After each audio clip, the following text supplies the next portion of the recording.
我的选择永远只有一个，即使他荆棘丛生，以其心其必。Тансан – один из сильнейших персонажей всех частей боевого континента. Хотя Хуихао также достигнет положения бога-короля, однако превзойти Тансана практически нереально. Он обладает двойным положением богов. Его главное оружие – сила Асуры. В таком положении Тансан непобедим. На боевом континенте Тансан прошел через множество трудностей и опасностей и, наконец, стал богом. Он воскресил Сяову, и 7 монстров Шрека тоже стали богами. Не забыл Тансан и о своих родителях. Они стали своего рода богами-хранителями планеты.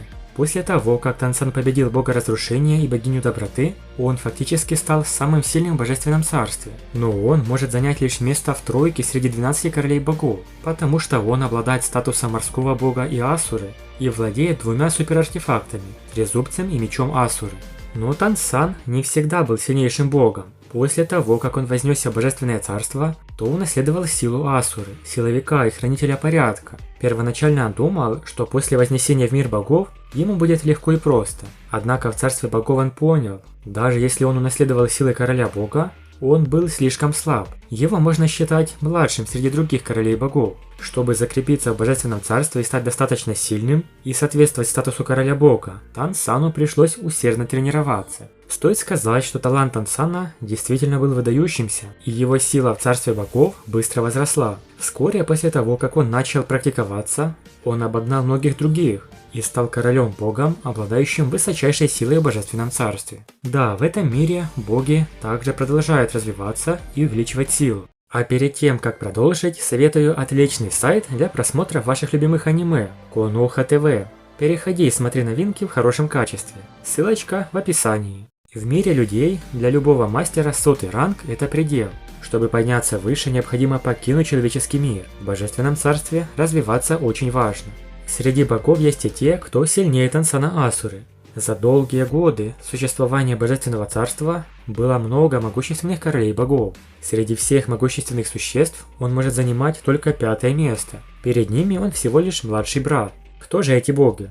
Первый – предыдущий бог Асура. Именно он передал свое положение Тансану. Бывшего бога Асуру можно было рассматривать как покровителя Тансана. Хотя сила Тансана сейчас не слаба, она все еще немного уступает предыдущему богу Асуре. Когда бог-дракон привел звериного бога, чтобы вызвать проблемы в царстве богов, бывший бог Асура одним ударом разрубил бога-дракона на 2 половины. С точки зрения силы атаки, предыдущий Асура был самым сильным среди 5 королей богов. Тансан вначале не мог полностью обуздать силу Асуры.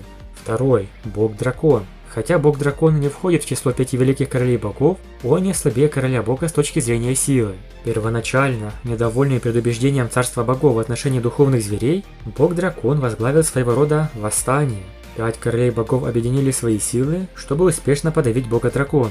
Это показывает, насколько силен бог-дракон. С нынешней силой Тансана, если бог-дракон воскреснет из мертвых, он определенно не будет его противником. Но позже Тансан станет куда сильнее. 3-е место. Боги добра и зла. Нынешние боги добра и зла недавно вознеслись в божественное царство, даже позже, чем Тансан.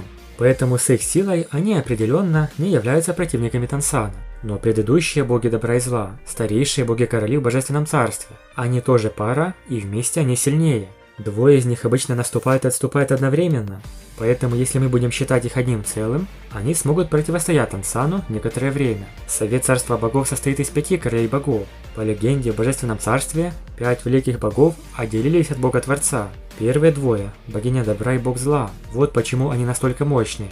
Богиня добра обладает суперартефактом добрым сердцем, а бог зла обладает суперартефактом весами правосудия. Даже бог Асура был уважителен, когда видел их. 4-й – бог разрушения.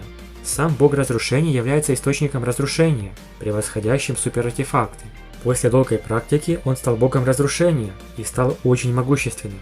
Прежде чем он освоил свое собственное сверхбожественное оружие, он мог успешно сражаться с Тансаном. Что касается Хуихао, он стал богом эмоций и улучшил его положение до бога-короля. Это один из 18 главных богов, богов 1-го уровня, первоначального божественного царства. Он контролирует 7 эмоций и 6 желаний. Первоначально бог эмоций – это бог 1-го класса. До того, как Хуэйхао наследовал божественность, у него есть способность контролировать множество эмоций – счастье, гнев, печаль, блаженство, любовь, зло и ненависть. Из-за того, как сила эмоций переплетается со способностями богини добра и бога зла, бог эмоций был сильнее, чем средний бог первого класса, когда он был на этом уровне. Другими словами, это божественное положение довольно мощное. Когда Ронь-Няньбин был богом эмоций, его 7 псевдо-супербожественных орудий символизировали 7 эмоций. Для Хуэйхао их представляют 7 духовных душ.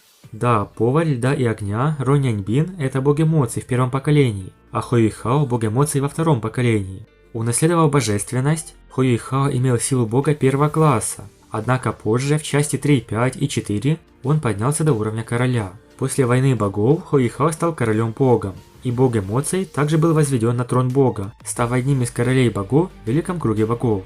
Напишите в комментариях, как по-вашему, насколько силен Тансан в сравнении с другими богами-королями. И у нас на канале новый спонсор максимального уровня – Максим Карловский. Большое спасибо! И добро пожаловать в нашу дружную команду.